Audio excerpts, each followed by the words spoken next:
वो उनका काम है, उन्हें करने दीजिए। हमारा काम है अपनी आवाज इस देश के संविधान द्वारा दिए गए अधिकार के तहत अपनी आवाज लोगों तक पहुंचाना, उन संस्थाओं तक पहुंचाना जिनके पास ये जिम्मेदारी अधिकार है कि इस देश के लोकतंत्र को बचाएं, संविधान को बचाएं। हम माननीय सर्वोच्च न्यायालय के सामने जा रहे हैं अपनी बात को रखने और उन्हें ये दिखाने की किस तरह से धांधली होती है। हमारे डेमोन्स्ट्रेशन करने वाले साथी भी 2 साथी हमारे आ चुके हैं, तो बाकायदा वहां डेमोन्स्ट्रेशन करके दिखाएंगे। यही हमारा काम है, अपनी बात को रखना और आजाद देश में रखना, संविधान के तहत रखना, संविधान के प्रावधानों के अनुसार कार्य करना, लोकतांत्रिक और संवैधानिक तरीके से आंदोलन करना, ये मेरा अधिकार है।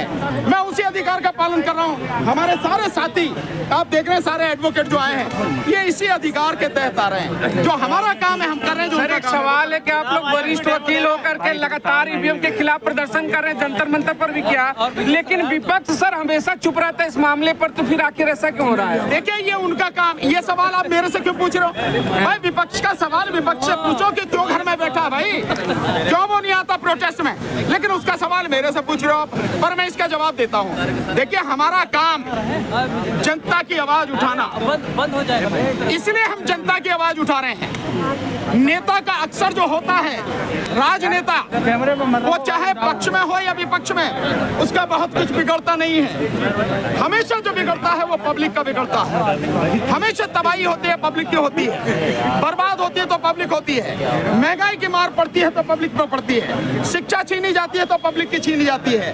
रोजगार छीना जाता है तो पब्लिक का छीना जाता है। जो कुछ भी दिक्कत आती है वो पब्लिक के सामने आती है। इसलिए मैं ये मानता हूँ कि अब जो माहौल इस देश में है उसमें केवल और केवल जनता ही विपक्ष है, और जनता अपनी इस जिम्मेदारी को, विपक्ष की जिम्मेदारी को पूरी ईमानदारी से, पूरी ताकत से उठाएगी।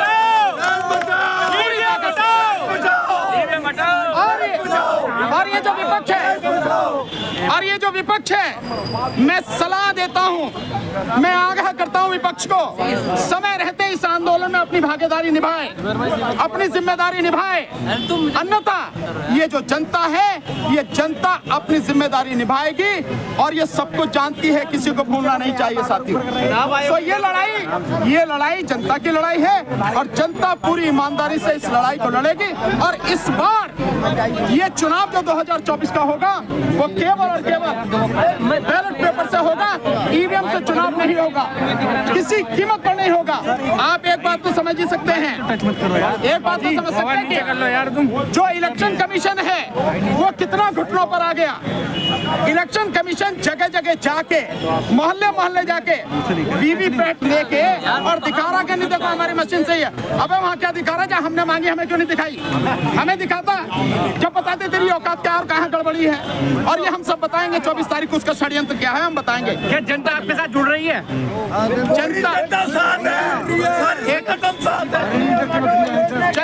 जनता कितनी साथ है यहाँ हमारे साथ खड़े इस समय। आज ये केवल दिल्ली वालों का था, लेकिन यहाँ से भी खड़े हैं, मेरठ से भी खड़े हैं, इलाहाबाद से खड़े हैं जनता के साथ। दूसरी बात, आपका ध्यान होगा कि हमने एक मिस कॉल नंबर दिया था। मिस कॉल नंबर, वो मिस कॉल नंबर जिस समय फोन चार्ज होता है सिर्फ उस समय बंद होता है, घंटे 2 घंटे के लिए। अन्यथा उस मिस कॉल नंबर की हालत ये है, 1 सेकंड में कई 100 फोन आ रहे हैं, 1 सेकंड में।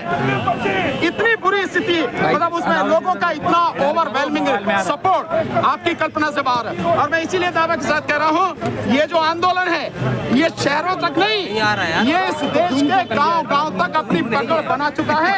आने वाले समय में तुम सारे मीडिया के साथी अपनी आंखों से उस जनता का सैलाब इस देश की सड़कों पर देखना होगा। आपको लगता है चुनाव आयोग बिल्कुल चुनाव के करीब में आके बात मानेगा? 31 जनवरी को इलेक्शन कमीशन पर प्रोटेस्ट करने वाले हैं, आप क्या कह रहे हैं?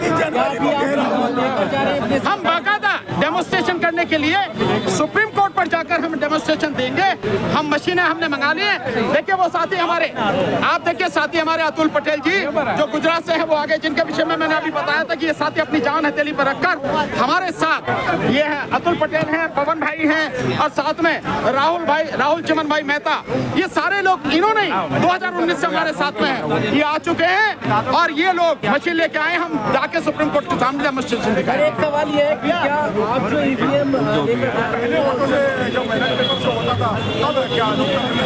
हम तो सिंपल जानते हैं कि जब आप हमें दे नहीं रहे अपनी मशीन, तो हम आपको बता रहे हैं कि जो स्थिति है, देखिए कोई भी, वैसे तो साधारण विषय है, कोई भी मशीन ऐसी नहीं है जिसको टेम्पर नहीं किया जा सकता। कोई भी कंप्यूटर ऐसा नहीं है जिसको टेम्पर नहीं किया जा सकता, हैक नहीं किया जा सकता। तो एक सामान्य बात है। दूसरी बात है, हम तो आपको दिखा रहे हैं ना भाई, आपने जैसी सेटिंग कर रखी है, आप बीजेपी को जिताते हो, हमने सेटिंग करी है, हम बता रहे हैं कि कैसे जो है मतलब हेर फेर होती है। बहुत सीधी सी बात है, वो मशीन ही तो है, यही बात हम कह रहे हैं। तो जो ये सारी चीजें हो रही है, इसलिए हम चाहते हैं कि देश का आम से आम मतदाता ये जाने की जिस प्रक्रिया से चुनाव हो रहा है वो पूरी तरह से निष्पक्ष, स्वतंत्र, पारदर्शी है और वो जिसको वोट देना चाहता है उसी को वोट दे रहा है, उसी के खाते में गिनी जा रही है। एक बात मैं बार बार कहता हूँ, अब भी फिर कह रहा हूँ, मोदी जी को बड़ा कहते हैं सब, मोदी जी को बड़े दुनिया जो चाहती है, देश के लोग बड़े चाहते हैं, दुनिया में बड़ा डंका पिट रहा। तो डंकापति जी आप यहाँ आ जाओ ना, इस बार जो है बैलेट पेपर से चुनाव होने दो और उस बार जीत के दिखाओ। और मैं मोदी जी को चैलेंज करता हूँ, मोदी जी जिस सीट से लड़ना चाहें, जो उनके लिए सबसे बढ़िया सुरक्षित सीट हो, सुरक्षित सीट जहां उनको लगे कि मुझे कोई नहीं हरा सकता, बैलेट पेपर से चुनाव कराओ, मैं उनके सामने चुनाव लड़ूंगा, फिर पता लगे कि जो दूध का दूध पानी का पानी। तो इसलिए और दावे के साथ कह रहा हूँ, बैलेट पेपर से चुनाव होने के बाद बीजेपी 40 से ज्यादा सीटें ले नहीं पाएगी पूरे लोकसभा में 543। सर सुप्रीम कोर्ट नहीं माने तो क्या करेंगे आप? सर चुनाव करीब है, क्या चुनाव आयोग आपकी बात मानेगा? और चुनाव आयोग गुलाम है जनता का, वो मालिक नहीं है। जनता चाहती है कि इस बार ये चुनाव 2024 का लोकसभा चुनाव बैलेट पेपर से होगा, मतलब बैलेट पेपर से ही होगा। उस नौकर को, जो पब्लिक का नौकर है, उसे जनता की बात माननी पड़ेगी, अन्यथा जब सड़कों पर आ जाती है जनता, अच्छे अच्छों को उखाड़ कर ठिकाने लगा देती है। क्या संभव है? सर सुप्रीम कोर्ट नहीं माने तो क्या करेंगे आप? क्यों नहीं संभव? एक मिनट, आप कह रहे हैं बैलेट पेपर कितने दिन में छपता बैलेट पेपर? सुनिए, ये बड़ा अच्छा सवाल पूछा इन्होंने, अकरम भाई ने।